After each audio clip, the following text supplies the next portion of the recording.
അറിവിന്റെ കനിവ് വിതറി ജീവിതത്തെ ശോഭിതമാക്കുന്ന വായനയെ ആഘോഷിക്കാനാണ് നാം ഇന്നിവിടെ ഒന്നിച്ചു കൂടിയിരിക്കുന്നത്. എല്ലാ അധ്യാപകരെയും വിദ്യാർത്ഥികളെയും വായനാ ദിനാഘോഷങ്ങളിലേക്ക് സ്വാഗതം ചെയ്യുന്നു. വായന വഴി വിജ്ഞാനത്തിലേക്ക് എന്ന സന്ദേശം ഉൾക്കൊണ്ട് നമുക്ക് ഈ ദിവസം ആഘോഷിക്കാം. ഏത് നല്ല പ്രവൃത്തിക്കും തുടക്കം കുറിക്കേണ്ടത് ദൈവസിദ്ധയിലൂടെയാണ്. നമ്മുടെ മനസ്സും ശരീരവും ദൈവത്തിലേക്ക് ഉയർത്താം. ഈശ്വര പ്രാർത്ഥനയ്ക്കായി നമുക്ക് കൈകൾ കൂപ്പാം. ദൈവമേ, നീ തന്ന ദാനം വിദ്യയെന്ന മഹാദാനം അറിയാനായി നേടാനായി ഞങ്ങൾ ഈ പുണ്യക്ഷേത്രത്തിൽ ഇന്ന് അറിവിൻ കെടാവിളക്കായി സദാ നിറയുക സ്നേഹമേ ഞങ്ങളിൽ. അറിവിൻ കെടാവിളക്കായി സദാ ഗുരുവചനമെൻ വചനമായൻ ഹൃത്തിൽ നിറച്ചിടുകെന്നുമേ. ഗുരുവചനമെൻ വചനമായൻ ഹൃത്തിൽ നിറച്ചിടുകെന്നുമേ.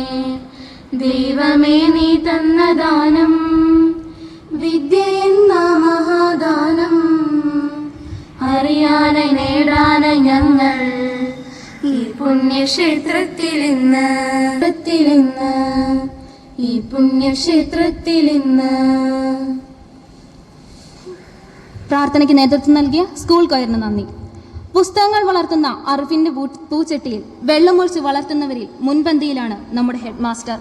ഇന്നത്തെ വായനാ ദിനാഘോഷങ്ങൾക്ക് ഔപചാരികമായി തുടക്കം നൽകുന്നതിനായി നമ്മുടെ സ്നേഹം നിറഞ്ഞ ഹെഡ് മാസ്റ്റർ ജോസഫ് കുറുപ്പശ്ശേരി CMIയെ ഏറെ സ്നേഹത്തോടെ ക്ഷണിക്കുന്നു.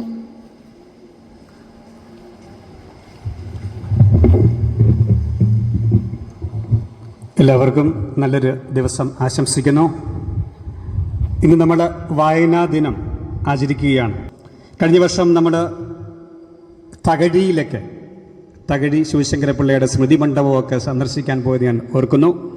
ഇതിലും പല കുട്ടികളും അതിലൊക്കെ പോയിട്ടുണ്ട്. വായനയുടെ പ്രാധാന്യത്തെക്കുറിച്ച് പ്രത്യേകിച്ച് പറയേണ്ട കാര്യമൊന്നുമില്ല. 2-3 ദിവസങ്ങൾക്ക് മുമ്പ് ഇവിടെ SPCയുടെ ഒരു എൻട്രൻസ് ടെസ്റ്റ് നടക്കുകയുണ്ടായി. നമ്മുടെ 8ാം ക്ലാസ്സിലെ കുഞ്ഞുങ്ങളാണ് ആ പരീക്ഷയ്ക്ക് എഴുതിയവരിൽ കൂടുതലും. ഏകദേശം 100ഓളം 8ാം ക്ലാസ്സിലെ കുട്ടികൾ ഈ SPCയുടെ പരീക്ഷയ്ക്ക് വന്നു. 60 ക്വസ്റ്റ്യൻസ് ഉണ്ടായിരുന്നു. 60 ക്വസ്റ്റ്യൻസും അവരുടെ പാഠഭാഗവുമായിട്ട് ബന്ധപ്പെട്ട അധികമൊന്നുമില്ല. ക്വസ്റ്റ്യൻ നോക്കി, എല്ലാം 60 ക്വസ്റ്റ്യനും ജനറൽ നോളജ്. എല്ലാ ദിവസത്തെയും പത്രം ശരിയായിട്ട് വായിക്കുന്ന, ദിനപത്രം ശരിയായിട്ട് വായിക്കുന്ന കുട്ടികൾക്ക് 60ൽ 60 ക്വസ്റ്റ്യനും എഴുതാനായിട്ട് പറ്റും. അവർക്ക് ജയിക്കാനായിട്ടും സാധിക്കും. അതിൻ്റെ റിസൾട്ട് ഇന്നലെ എനിക്ക് തോന്നുന്നു ഈ നോട്ടീസ് ബോർഡിൽ ഇട്ടു. പറഞ്ഞു വന്നതെന്ന് പറഞ്ഞാൽ വായനയുടെ പ്രാധാന്യം അതിന്ന് കുറഞ്ഞുകൊണ്ടിരിക്കുന്നൊരു കാലഘട്ടമാണ്. അത് നമ്മൾ വീണ്ടും ആ ഒരു പ്രാധാന്യം മനസ്സിലാക്കി പഴയ കാലത്ത്, അതായത് ഞാൻ ഓർക്കുന്നു ഞങ്ങളുടെയൊക്കെ കൊച്ചിയിലെ രാവിലെ പത്രം വന്ന ഉടനെ മുതിർന്നവരും അതുപോലെ താഴെയുള്ള കുഞ്ഞുങ്ങളും പത്രത്തിൻ്റെ പല താളുകൾക്ക് വേണ്ടി വാശി പിടിക്കുന്ന അല്ലെങ്കിൽ ബഹളം വെക്കുന്നത് ഓർക്കുകയാണ്. ആദ്യം തൊട്ട് അവസാനം വരെ വായിച്ച് തീർക്കുന്നത് വരെ എന്തോ ഒരു വിശപ്പ് അവരിലുണ്ടായിരുന്നു, ദാഹം. ഈ അടുത്ത ദിവസങ്ങളിൽ വെള്ളപ്പൊക്കവുമായിട്ട് ബന്ധപ്പെട്ട് നമ്മുടെ ഈ പുളുങ്ങുന്ന പ്രദേശത്ത് പത്രം വരാതിരുന്നൊരവസ്ഥയുണ്ട്. ആ അവസ്ഥയിലും എന്തോ ഒരു കുറവ് പത്രം വായിക്കാത്തതിൻ്റെ. രാവിലെ പത്രം വായിക്കുന്ന ശീലം ഈ ചെറുപ്പം മുതലേ സ്കൂളിൽ നിന്നുമൊക്കെ ലഭിച്ചതാണ്. അത് വായിക്കാത്തപ്പോൾ ആ ഒരു വിശപ്പ് തീർച്ചയായിട്ടും ഉണ്ടായിരുന്നു, അസ്വസ്ഥത. സാധാരണഗതിയിൽ ഞങ്ങൾ ചെയ്യാറുള്ളതെന്ന് പറഞ്ഞാൽ ഇന്ന് പുതിയ ഒരു തലമുറയിൽ നവമാധ്യമങ്ങളുടെ കടന്നുകയറ്റത്തോടുകൂടി ഈ വായനയ്ക്കുള്ള പ്രസക്തി നഷ്ടപ്പെട്ടു എന്ന് പറയാനായിട്ട് സാധിക്കും. അവർ കണ്ട് ഓരോ പല കാര്യങ്ങൾ ഇത് നവമാധ്യമങ്ങളിലൂടെ അല്ലെങ്കിൽ ഇൻസ്റ്റഗ്രാമിലൂടെയോ അല്ലെങ്കിൽ യൂട്യൂബിലൂടെ കണ്ട് എൻജോയ് ചെയ്ത് മറന്ന് അങ്ങനെ പോകുന്നു. പക്ഷെ വായിക്കുമ്പോൾ, നന്നായിട്ട് മനസ്സിലാക്കി വായിക്കുമ്പോൾ അത് നമ്മുടെ ആ ബുദ്ധിയിൽ പതിഞ്ഞിരിക്കും. ആവശ്യഘട്ടത്തിൽ നമ്മളെ സഹായിക്കും. നിങ്ങൾക്കറിയാവോ, ഒരു PSC ടെസ്റ്റ് എന്ന് പറഞ്ഞു കഴിഞ്ഞാൽ, PSC ടെസ്റ്റ് എഴുതണം, നിങ്ങൾക്കൊരു ഗവൺമെൻറ് ജോലി കിട്ടണമെന്നുണ്ടെങ്കിൽ PSC ടെസ്റ്റ് എഴുതാനായിട്ട് PSC ടെസ്റ്റിൻ്റെ എൻട്രൻസ് കോച്ചിങ്ങുകളിൽ പല എൻട്രൻസ് കോച്ചിങ് കേന്ദ്രങ്ങളിലും പോയി കാശ് മടക്കി പോകുന്ന കുട്ടികളുടെ ഒരു കാലഘട്ടമായത്. അവിടെ പഠിപ്പിക്കുന്ന അല്ലെങ്കിൽ ഈ PSC ക്വസ്റ്റ്യന് കൂടുതലും ക്വസ്റ്റ്യൻസ് വരിക എന്ന് പറഞ്ഞാൽ അതിൽ ഒരു ഭാഗം ഈ ജനറൽ നോളജാണ്. പ്രാധാന്യമായി അല്ലെങ്കിൽ പ്രധാനമായിട്ടും നിങ്ങൾ പത്രങ്ങൾ, ദിനപത്രങ്ങൾ ഒക്കെ വായിച്ചു കഴിഞ്ഞാൽ ഒരു പരിധി വരെ നിങ്ങൾക്ക് മാർക്ക് സ്കോർ ചെയ്യുവാനായിട്ട് സാധിക്കും. അതുകൊണ്ട് ഞാൻ അധികമൊന്നും പറയുന്നില്ല. ജോളി സിസ്റ്റർ ബാക്കി എല്ലാം പറയും. വായനയുടെ പ്രാധാന്യം മനസ്സിലാക്കി വായിക്കുന്ന കുഞ്ഞുങ്ങളായിട്ട് വളരുക. പാഠഭാഗങ്ങളും പാഠഭാഗത്തിന് പുറത്തുള്ള കാര്യങ്ങളും വായിച്ച് വളരുവാനായിട്ട് നിങ്ങൾ ഓരോരുത്തർക്കും സാധിക്കണം. അപ്പം ഞങ്ങൾക്കും നിങ്ങൾക്കും നിങ്ങളുടെ മാതാപിതാക്കൾക്കും ഭാവിയിൽ അഭിമാനമുണ്ടാകും നിങ്ങളിലൂടെ നല്ല നിലയിൽ നിങ്ങൾ എത്തിച്ചേരുമ്പോൾ. അതിനായിട്ടുള്ള എല്ലാവിധ ആശംസകളും പ്രാർത്ഥനകളും, വായനാ ദിനത്തോട് അനുബന്ധിച്ചുള്ള എല്ലാവിധ ആശംസകളും പ്രാർത്ഥനകളും ഭാവുകങ്ങളും നിങ്ങൾക്ക് ഓരോരുത്തർക്കും നേരുന്നു. പ്രത്യേകിച്ച് ഇത് ഈ ഒരു സംരംഭത്തിന് നേതൃത്വം നൽകുന്ന മലയാളം ഈ സ്കൂൾ, നമ്മുടെ സ്കൂളിലെ മലയാളം ഡിപ്പാർട്ട്മെൻറ്റിലെ എല്ലാ അധ്യാപകരെയും അഭിനന്ദിക്കുന്നു. അവർക്ക് ആശംസകൾ നേരുന്നു. തീർച്ചയായിട്ടും നല്ലൊരു മോട്ടിവേഷൻ നൽകുവാനായിട്ട് അവർക്കെല്ലാവർക്കും സാധിക്കട്ടെ. ഞാൻ എൻ്റെ കർത്തവ്യത്തിലേക്ക് വരികയാണ്. എൻ്റെ സ്വാഗതം പറയുക എന്നുള്ളതാണ് എൻ്റെ കർത്തവ്യം. സ്വാഗതം. ഇന്ന് ഈ വായനാ ദിനം ഇവിടെ ഉദ്ഘാടനം ചെയ്യുവാനായിട്ട് ഇവിടെ എത്തിയിരിക്കുന്നത് മറ്റാരും അല്ല, നമുക്കെല്ലാവർക്കും പ്രിയപ്പെട്ട ജോളി സിസ്റ്റർ. ജോളി സിസ്റ്ററിനെ ഒരു പക്ഷേ നിങ്ങൾക്ക് അത്ര പരിചയം ഉണ്ടാവത്തില്ല, പക്ഷേ ഇവിടുത്തെ അധ്യാപകർക്കെല്ലാം അറിയാം. ഒരു കാലത്ത് നമ്മുടെ സഹോദര സ്ഥാപനമായിട്ടുള്ള ലിറ്റിൽ ഫ്ലവർ LFന്റെ അധ്യാപകയായി ഞാനിവിടെ ഓർക്കുന്നു. 2008, 2009 കാലഘട്ടത്തിലൊക്കെ ഒരു അധ്യാപകനായി പഠിപ്പിക്കുന്ന ഒരു കാലഘട്ടം. ആ കാലഘട്ടത്തിൽ ടീച്ചർ അവിടെ LFലുണ്ട്, സിസ്റ്റർ അവിടെ LFലുണ്ട്. അന്ന് കലോത്സവത്തിന് പോകാനൊക്കെ എപ്പോഴും ഒരു ജോളിയായി, പേരിനോടൊപ്പം തന്നെ അല്ലെങ്കിൽ പേര് പോലെ തന്നെ ജോളിയായിക്കൊണ്ട് കലോത്സവത്തിനുമൊക്കെ പിള്ളേരെ പാർട്ടിസിപ്പേറ്റ് ചെയ്യിപ്പിക്കുവാനായിട്ട് കൊണ്ടുപോകുന്ന ഒരു തീഷ്ണതമതിയായിട്ട് കൊണ്ടുപോകുന്ന സിസ്റ്ററിനെ ഞാൻ ഓർക്കുകയാണ്. അതിനുശേഷം സിസ്റ്റർ അനേക വർഷം നമ്മുടെ പുളുങ്ങുന്നുകാരി തന്നെയാണ്. പുളുങ്ങുന്നുകാരിയായിട്ട് ഇവിടെ ഒരു മലയാള അധ്യാപികയായിട്ട് പഠിപ്പിച്ചതിന് ശേഷം ഈ സ്കൂളിലെ LFലെ ഹെഡ്മിസ്ട്രസ് ആയിട്ട് സേവനമനുഷ്ഠിക്കുകയുണ്ടായി. അതിനുശേഷം റിട്ടയർ ചെയ്ത് പല സ്ഥലങ്ങളിൽ, ഇപ്പോൾ അവസാനം മിത്രക്കരിയിലെ മദറായിരുന്നു. അതിനുശേഷം ഈ വർഷം വീണ്ടും ലിറ്റിൽ ഫ്ലവറിൻ്റെ മാനേജരായിട്ടും അല്ലെങ്കിൽ അവിടുത്തെ കോൺവെൻറ്റിൻ്റെ മദറായിട്ട് ഇവിടെ തിരിച്ചെത്തുകയുണ്ടായി. തീർച്ചയായിട്ടും നമ്മളോട് ഒത്തിരി സ്നേഹവും കടപ്പാടും ഉള്ള ഒരു സിസ്റ്ററാണ് ജോളി സിസ്റ്റർ. എപ്പോഴും നമുക്ക് വേണ്ടി അല്ല, നമ്മുടെ കുട്ടികൾക്ക് വേണ്ടി പ്രവർത്തിക്കുന്ന ജോളി സിസ്റ്ററിനെ തന്നെ ഈ വായനാ ദിനത്തിന് ഇത് ഉദ്ഘാടനം ചെയ്യുവാനായിട്ട് ഇവിടെ നമുക്ക് ലഭിച്ചതിൽ നമ്മൾ നന്ദിയുള്ളവരാണ്, ഭാഗ്യമുള്ളവരാണ്. ഈ ദിവസത്തിൽ എല്ലാവരുടെയും പേരിൽ നല്ലൊരു കൈയോടുകൂടി നമ്മുടെ ഈ കൊച്ചു സമൂഹത്തിലേക്ക് സിസ്റ്ററിനെ സ്വാഗതം ചെയ്യാം.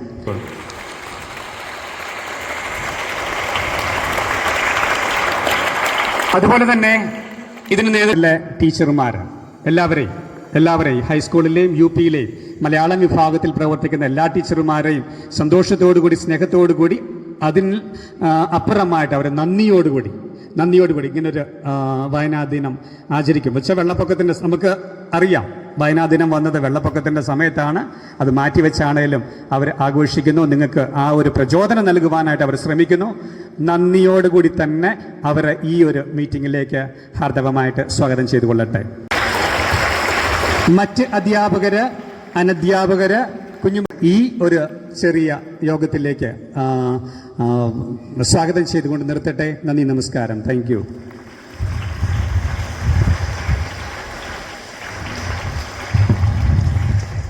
സ്വാഗതം ആശംസിച്ച അച്ഛന് നന്ദി. വായനയെ വിശ്വസിക്കുകയും അതിന്റെ മഹത്വം മനസ്സിലാക്കുകയും ചെയ്യുന്നവരാകണം നാം ഓരോരുത്തരും. അത് നമ്മുടെ ദൗത്യമാണ്. ഈ ബോധ്യത്തോടെ നമുക്ക് എല്ലാവർക്കും ഒന്നു ചേർന്ന് വായനയുടെ പ്രതിജ്ഞ എടുക്കാം. പ്രതിജ്ഞയ്ക്കായി പൊന്നു സജീഷിനെ ക്ഷണിക്കുന്നു. മലയാളം എൻ്റെ ഭാഷ. എൻ്റെ ഭാഷ എൻ്റെ വീടാണ്, എൻ്റെ ആകാശമാണ്, ഞാൻ കാണുന്ന നക്ഷത്രമാണ്, എന്നെ തഴുകുന്ന കാറ്റാണ്, എൻ്റെ ദാഹം ശമിപ്പിക്കുന്ന കുളിർവെള്ളമാണ്, എൻ്റെ അമ്മയുടെ തലോടലും ശാസനയുമാണ്. ഏത് നാട്ടിലെത്തിയാലും ഞാൻ സ്വപ്നം കാണുന്നത് എൻ്റെ ഭാഷയിലാണ്. എൻ്റെ ഭാഷ ഞാൻ തന്നെയാണ്.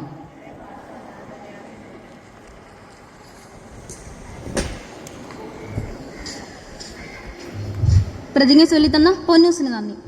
വായനയുടെ പൈതൃകത്തെക്കുറിച്ചും പ്രതീക്ഷകളെക്കുറിച്ചും സ്വപ്നങ്ങളെക്കുറിച്ചും നമ്മോട് ആഴത്തിൽ പങ്കുവയ്ക്കുവാൻ, അതോടൊപ്പം നമ്മുടെ വിദ്യാരംഗം സാഹിത്യവേദിയുടെ ഉദ്ഘാടനം നിർവഹിക്കുവാൻ ഇതാ പുളുങ്ങും LF GSSന്റെ മുൻ സാരഥി സിസ്റ്റർ ജോളി തെരേസ് CMC നമുക്ക് മുൻപിൽ.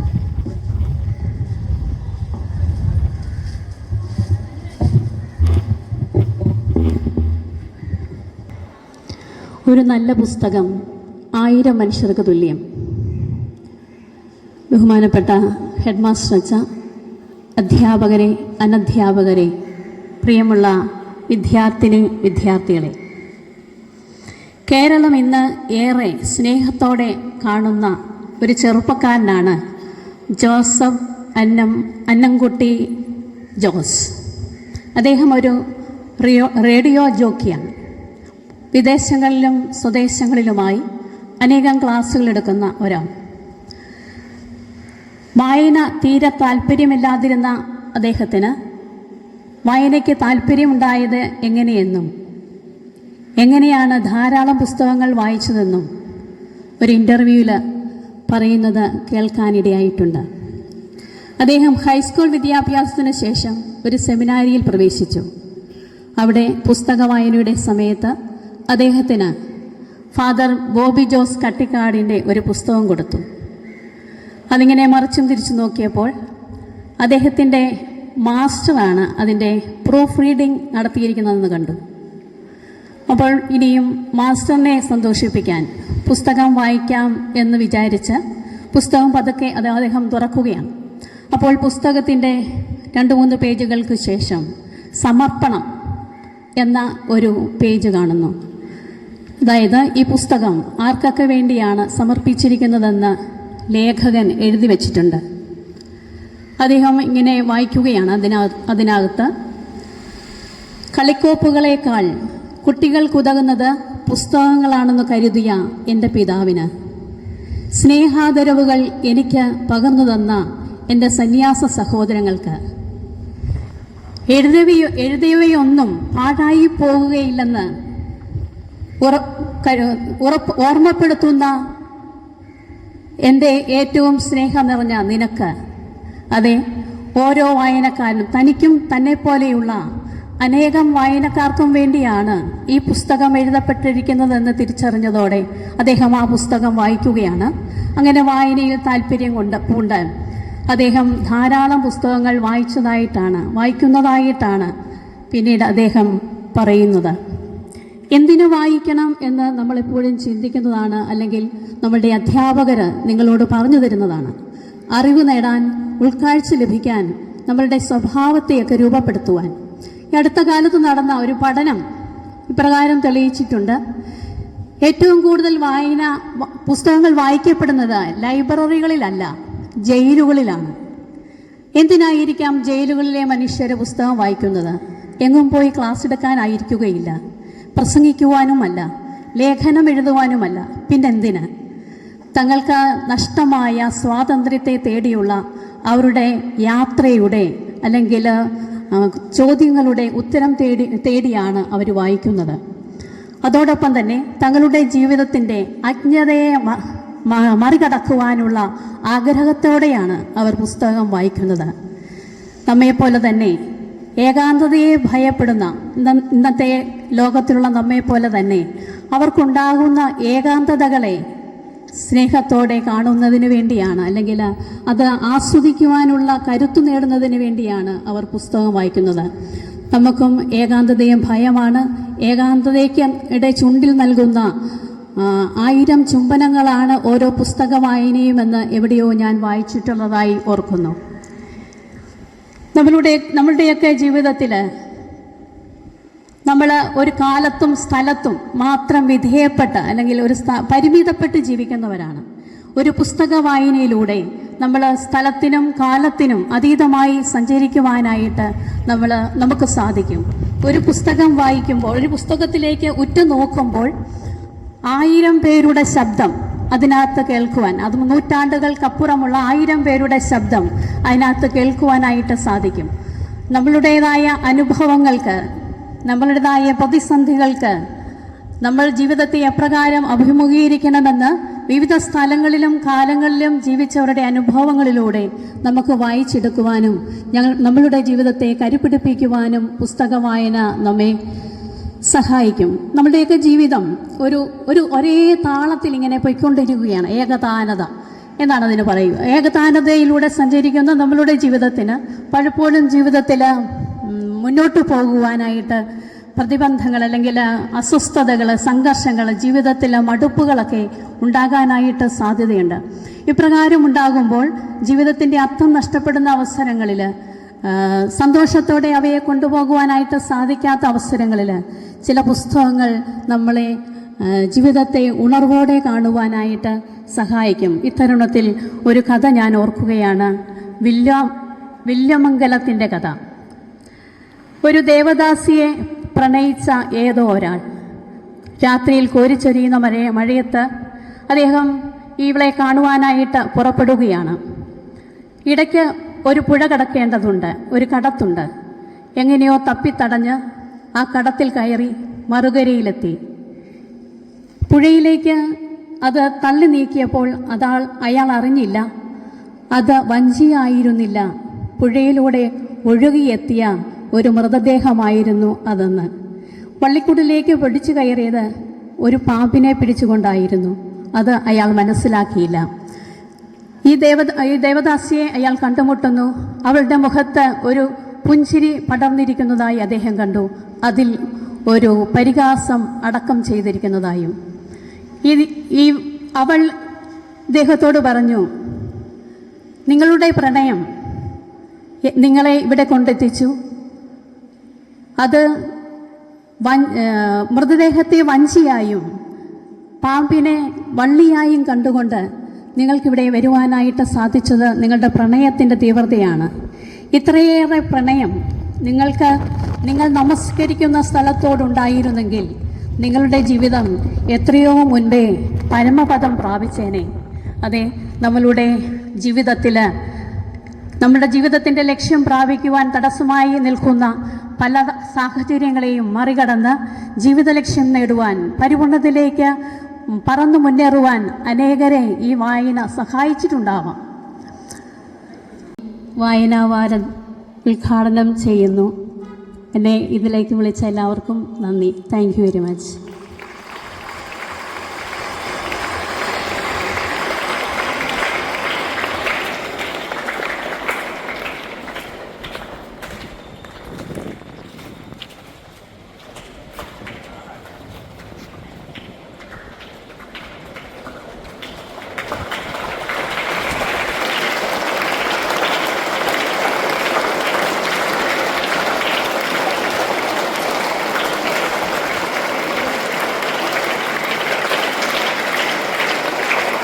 സിസ്റ്ററിന് നന്ദി.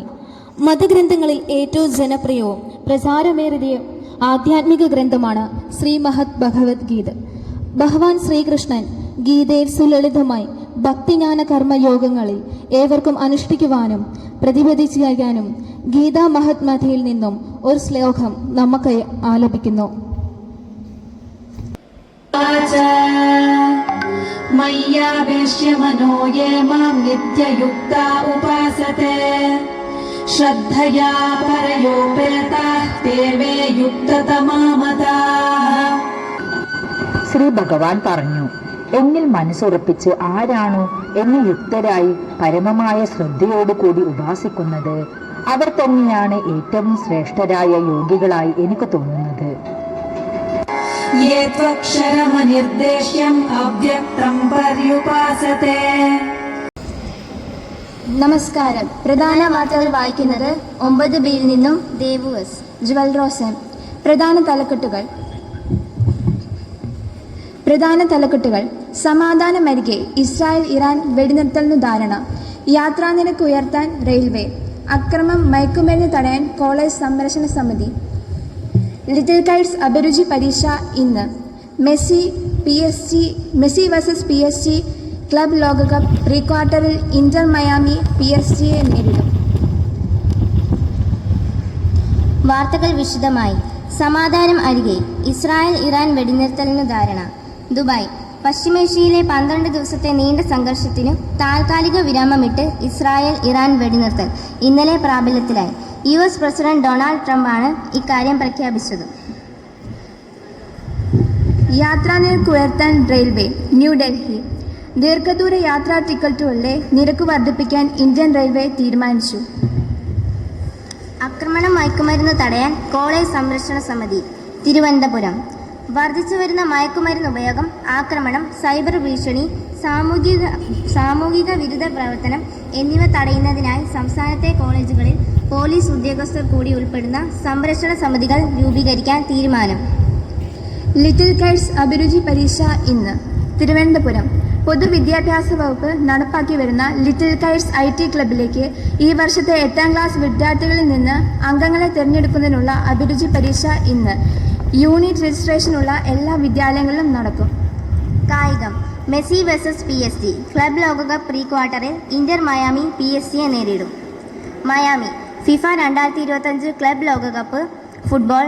അർജന്റീനൻ ഇതിഹാസം ലയണൽ മെസ്സിയും അദ്ദേഹത്തിൻ്റെ മുൻ ക്ലബ്ബ് പാരീസ് സെന്റ് ജർമ്മനും തമ്മിൽ നോക്കൌട്ട് പോരാട്ടം.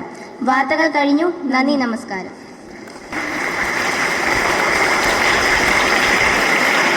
വാർത്തകൾ പങ്കുവച്ച ജൂവലിനും ദേവുവിനും നന്ദി. വായന ജീവിതത്തിൽ എന്താണ് മാറ്റം വരുത്തുന്നത്? ജീവിതത്തിൽ വായനയുടെ സ്ഥാനം എന്താണ്? ഈ ചിന്തകൾ കോർത്തിണക്കിയ ഒരു മനോഹരമായ പ്രസംഗം നമുക്ക് മുൻപിൽ അവതരിപ്പിക്കുവാനായി ഐവിൻ ടോം റജിയെ ഏറെ സ്നേഹത്തോടെ ക്ഷണിക്കുന്നു. സംപൂജ്യ സദസ്സിന് വന്ദനം. വായിച്ചു വളരുക, ചിന്തിച്ച് വിവേകം നേടുക. ഓരോ മലയാളിയുടെയും മനസ്സിൽ മുഴങ്ങേണ്ട വാക്കുകൾ. നമ്മെ വായനയുടെ ലോകത്തേക്ക് കൈപിടിച്ചുയർത്തിയ TN പണിക്കർ സാറിന്റെ സ്മരണയ്ക്ക് മുമ്പിൽ പ്രണാമം അർപ്പിക്കുന്നു.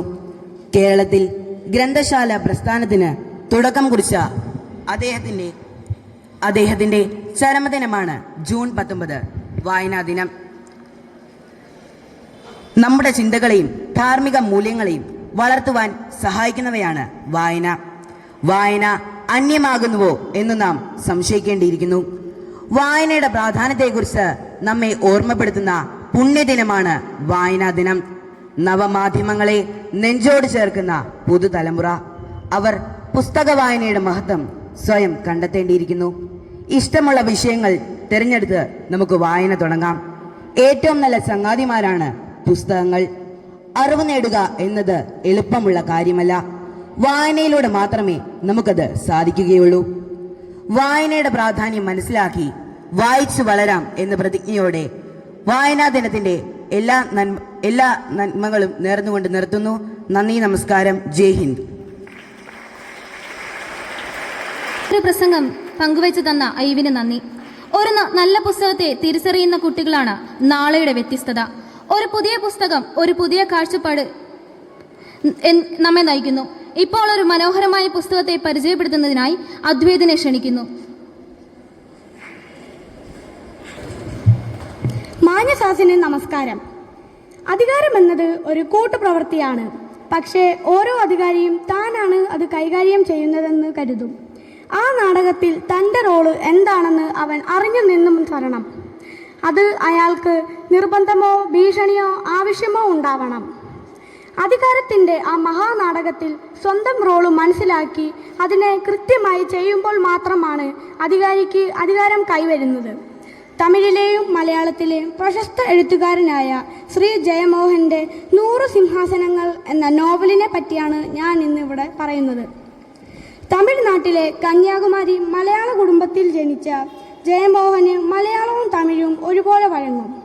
സ്വന്തം ഇടങ്ങൾ നഷ്ടപ്പെട്ട സമൂഹത്തിൻ്റെ അകംപുറങ്ങളെ ആവിഷ്കരിക്കുന്ന ഈ നോവൽ കേരളത്തിലെ തെക്കൻ ജില്ലകളിലും തമിഴ്നാട്ടിലുള്ള നായാടി എന്ന വിഭാഗം അനുഭവിക്കുന്ന യാതനകളെ പറ്റിയും സംസാരിക്കുന്നു.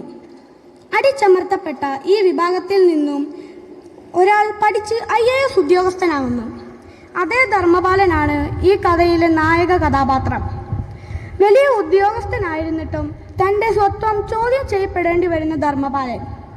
വായനക്കാരെ ജയമോഹൻ ധർമ്മപാലൻ്റെ ജീവിതത്തിലേക്ക് കൂടെ കൂട്ടുന്നു. ജാതി വ്യവസ്ഥയെക്കുറിച്ചും അതിൻ്റെ ഭീകരതയെക്കുറിച്ചും സംസാരിക്കുന്നു. ധർമ്മപാലൻ ഒരു ദിവസം ഓഫീസിൽ ഇരിക്കുമ്പോൾ ഒരു ജോലിക്കാരൻ വന്ന് ധർമ്മപാലന് അമ്മയ്ക്ക് അസുഖം കൂടുതലായി കാട്ടാറിലുള്ള ഒരു ആശുപത്രിയിൽ കിടക്കുകയാണെന്നും പറഞ്ഞു. ആ അമ്മ ഈ കഥയിലുടനീളം അദ്ദേഹത്തിൻ്റെ സ്വത്വത്തിൻ്റെ ഓർമ്മപ്പെടുത്തലാണ്. അതുകൊണ്ട് തന്നെ അമ്മയുടെ സാമീപ്യം ഒരു വാക്കുകൊണ്ടാണെങ്കിൽ പോലും ധർമ്മപാലനിൽ ഒരു വലിയ ഞെട്ടൽ ഉണ്ടാകുന്നുണ്ട്. മറ്റൊരു പ്രധാന കഥാപാത്രമാണ് ധർമ്മപാലൻ്റെ ഭാര്യ സുധ. തൻ്റെ സ്വത്വം തിരഞ്ഞെടുക്കാൻ തയ്യാറുള്ള ആളാണ് സുധ. പക്ഷേ അവൾ തൻ്റെ ഭർത്താവിൻ്റെ ചരിത്രം റദ്ദു ചെയ്യുന്നു. അതേസമയം ധർമ്മപാലന് അതിന് സാധ്യമല്ല. കാരണം തൻ്റെ ചരിത്രം ആരംഭിക്കുന്നത് ഇന്ത്യയിലെ തൊട്ടുകൂടാത്തവരിൽ നിന്നാണ്. ധർമ്മപാലൻ്റെ വ്യക്തിത്വം ഒരിക്കലും ജന്മനാൽ ലഭിച്ചതല്ല. ഒരു പറ്റം മനുഷ്യർ നടത്തിയ നിരന്തരമായ അധ്വാനത്തിൻ്റെ പ്രതിഫലമാണത്. ആ നിരന്തര ശ്രമത്തിൻ്റെ ഇങ്ങേതലക്കലാണ് അദ്ദേഹം. അതുകൊണ്ട് അദ്ദേഹത്തിന് നല്ല വ്യക്തതയുണ്ട്. ക്ഷണികവും താൽക്കാലികവുമാണ് തൻ്റെ നിലനിൽപ്പെന്ന്. 1950 ശേഷം രൂപപ്പെട്ട ഒരു പൗരത്വം മാത്രമാണ് തൻ്റേത്, എപ്പോൾ വേണമെങ്കിലും നഷ്ടപ്പെടാവുന്നത്. അതുകൊണ്ട് തൻ്റെ നായാടിയായ തൻ്റെ അമ്മയോടൊപ്പം, തൻ്റെ സ്വത്വത്തിനൊപ്പം, തൻ്റെ ഗോത്രത്തിനൊപ്പമേ നിലനിൽക്കൂ എന്നത് തൻ്റെ ബാധ്യതയാണെന്ന് തിരിച്ചറിയുന്നിടത്ത് ധർമ്മപാലൻ ഇന്ത്യയുടെ സാമൂഹിക യാഥാർത്ഥ്യത്തെ ഉൾക്കൊള്ളുന്നു. ഇത്രയും നേരം എന്നെ ശ്രമിച്ച എല്ലാവർക്കും നന്ദി, നമസ്കാരം. പുസ്തകം പരിചയപ്പെടുത്തിയ അദ്വൈതിന് നന്ദി. വായനയുടെ സംഗീതമാണ് കവിത. ഒരു ചിന്ത, ഒരു വരി, ഒരുപാട് അർത്ഥം. ഇതാണ് കവിതയുടെ ശൈലി. കാതുകൾക്കിമ്പവും ഹൃദയങ്ങൾക്ക് ഉന്മേഷവും പകരുന്ന ഒരു കവിതയുമായി ഇതാ നമുക്ക് മുൻപിൽ ബദ്ധ്യ. നമസ്കാരം. ഞാൻ ഇവിടെ ആലപിക്കാൻ പോകുന്ന കവിത ജി ശങ്കരക്കുറുപ്പിൻ്റെ അതിമനോഹര പ്രണയഗീതമായ ഭൃംഗഗീതി. അംഗസൗഭഗം കണി കാണുവാനില്ലാത്തോരു ഭൃംഗമാണെന്നാലെന്താ പൂവിന്നു ഞാനേ ജീവൻ. പ്രേമത്തിൻ ചില്ലിൽ കൂടി നോക്കുമ്പോൾ ഏതും തോന്നും കാമനീയകത്തിൻ്റെ കളിവീടായി തന്നെ. നെടുവീർപ്പിനാൽ ചുറ്റും നേർത്ത സൗരഭം വീശി ചുടുമുച്ചവെയിലെത്തും ചൂടറിഞ്ഞിടാതോമൽ ചെവിയോർത്തു നിന്നിടും മത്സമാഗമം മുൻവിട്ടവിടെ ഗ്രഹിപ്പിക്കുമെൻ മൂളിപ്പാട്ടിനായി. അരികെ ചലിക്കുമ്പോൾ എൻ്റെ കാറ്റേറ്റാൽ പോലും വിരിയും മുഖം വേഗമംഗകം വേപം കോലും. ഞാനടുത്തണഞ്ഞാകിൽ മിണ്ടുകിൽ അടക്കിക്കൊണ്ട നറും സ്മിതം നിൽക്കും കണ്ട ഭാവവുമന്യേ. മുകരാതെ ഞാൻ പോയാൽ മുഗ്ധമാ പുഷ്പം ധീനമുഖമായി തിരിഞ്ഞു നോക്കിയിടവേ കാണാം നോകും. പോകവേ വീണ്ടും കേൾക്കാം എൻ്റെ ജീവനാപ്പൂവിൻ മൂകമാം വിളി തളർന്നിടുമെൻ ചിറകപ്പോൾ.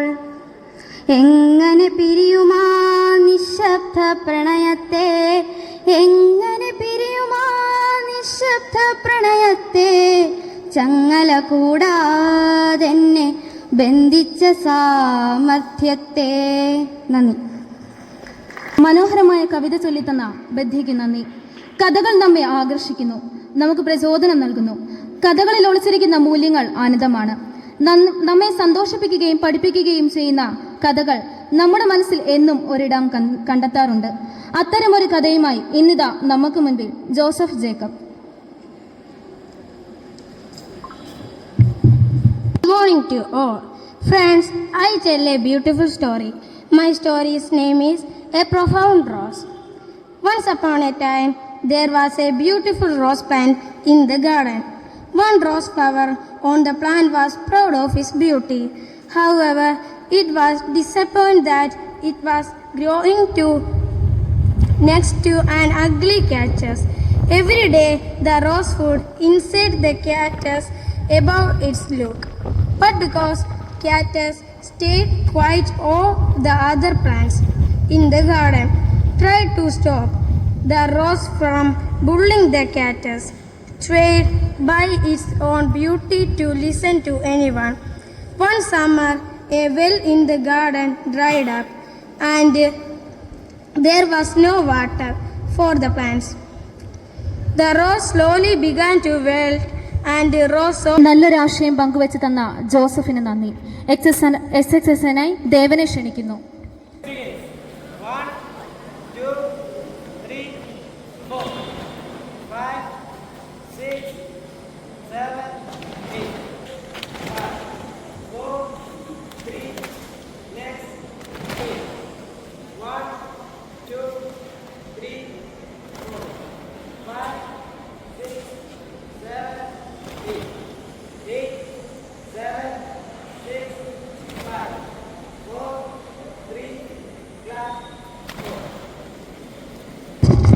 വിൻസെന്റ് ഇപ്പോൾ സൊസൈറ്റിയുടെ ആഭിമുഖ്യത്തിൽ ചങ്ങനാശ്ശേരി അതിരൂപതയിൽ വെച്ച് നടത്തിയ ചിത്രരചന, പ്രസംഗം എന്നീ മത്സരങ്ങളിൽ വിജയം നേടിയ നമ്മുടെ സ്കൂളിലെ Anu Maria Antony standard 10E, Alfy Bineesh standard 10E എന്നിവരെ അഭിനന്ദിക്കുകയും അവർക്കുള്ള സർട്ടിഫിക്കറ്റ്സും മെമന്റോയും നൽകുന്നതിനായി ബഹുമാനപ്പെട്ട school headmaster Reverend Father Joseph Kuruppassery CMIയെ ക്ഷണിക്കുകയും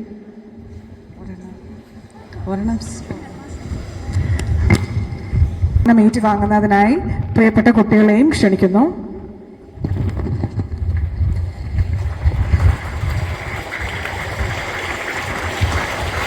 Elocution competition. Alfie Ganesh got second place in watercolor competition.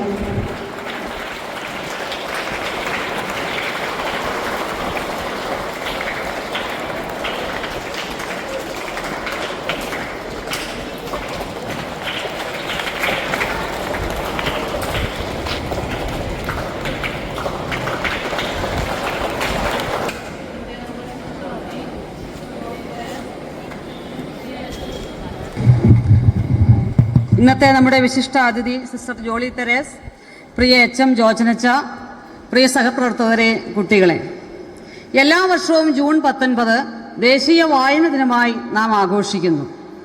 വരെയുള്ള കാലം ഒരാഴ്ചക്കാലം വായനാ വാരമായി ആഘോഷിക്കുകയാണ്. എല്ലാ വർഷവും നടത്താറുള്ളതുപോലെ ഈ വർഷവും ഈ വായന വാരത്തിൽ ഒരു ക്വിസ് മത്സരം നമ്മൾ സംഘടിപ്പിക്കുന്നുണ്ട്. അതിനായിട്ട് നിങ്ങൾക്ക് ചോദ്യങ്ങൾ നിങ്ങളുടെ ക്ലാസ് ഗ്രൂപ്പിലേക്ക് തരും. അതിനുശേഷം ജൂൺ 19 മുതലുള്ള പത്രമാധ്യമങ്ങളിലെ പ്രധാനപ്പെട്ട വാർത്തകളെ അടിസ്ഥാനമാക്കി ക്ലാസ് അടിസ്ഥാനത്തിൽ ഒരു ക്ലാസ് ഒരു ടീമായി നിന്നുകൊണ്ട് ഒരു മത്സരം സംഘടിപ്പിക്കുന്നുണ്ട്. UP ഹൈസ്കൂൾ വേർതിരിച്ചായിരിക്കും മത്സരം.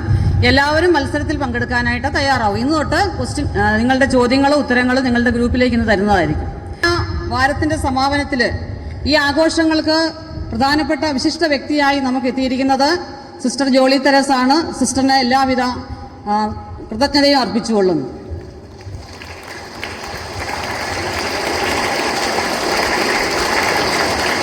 ഈ അസംബ്ലി നടത്തുവാനുള്ള എല്ലാ ക്രമീകരണങ്ങളും ചെയ്തു തന്ന നമ്മുടെ ഹെഡ് മാസ്റ്റർ ജോർജനച്ചനും എല്ലാ സഹപ്രവർത്തകർക്കും കുട്ടികൾക്കും എല്ലാവർക്കും നന്ദി അർപ്പിച്ചുകൊണ്ട് നിർത്തുന്നു.